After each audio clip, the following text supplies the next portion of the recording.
Hi, this is Jay with Pryor Coaching, and we were talking about you getting clear about what you want for your life.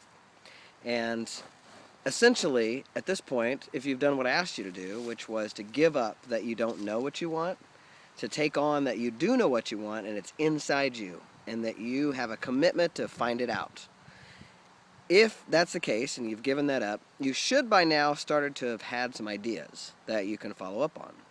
Now, I want to warn you because the minute you start having ideas about what you might want, the very first thing that you're going to notice is everything that's not that idea, right? So you may have an idea, oh, I could do this.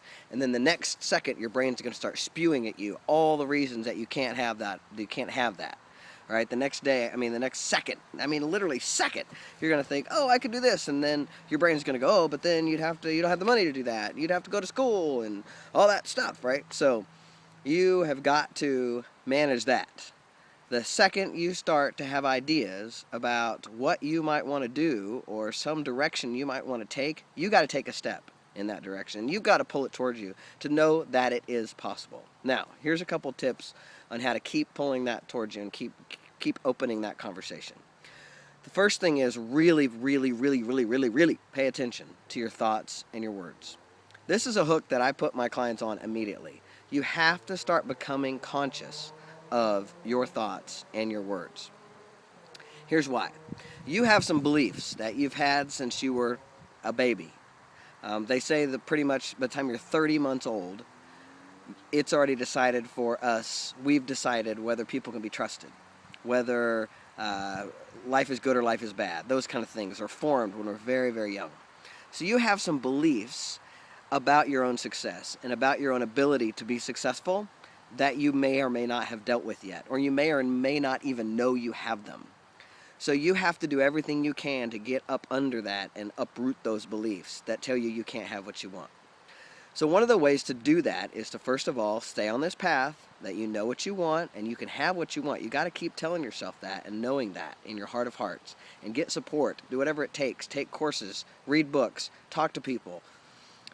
Get yourself in that mode that you can have what you want, right? Now, here's the second thing I want you to do. You know what you don't want. All right, come on, you do. You know what you don't want. Some of you have been working at jobs forever to figure out what you don't want to do when you grow up. I know I did. I learned along the way there's lots of jobs that I didn't want to be when I grew up. Lots of things I didn't want to do when I grew up. So you know that there are things you don't want. I want you to get clear about those things. I want you to write them down. I want you to write down all the things in your life that you know you don't want.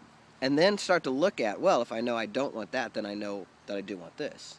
So I know I don't want to work for other people anymore. That was one of mine. So I know for sure I want to work for myself. And then, of course, what's right there coming up is going to be, oh, but you can't work for yourself because blah, blah, blah, blah, blah, right? You have to ignore all that and just know, okay, I know this about myself, and celebrate that. Celebrate everything you know.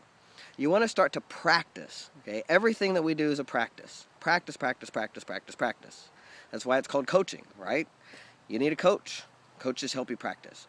So practice being somebody who knows what you want. You know you don't want to work for other people. Great. We got that. Check. What else do you know that you don't want, and then therefore you know what you want? That's an exercise I want you to take on next. Okay? That's about, again, getting deeper and deeper into you becoming someone who knows what you want. Some of you may be so repressed that you don't even know where you want to eat, right? You may be one of those people, it's like, I don't know, I don't care. Okay, we're going to have to nip that. Right? You're going to stop that.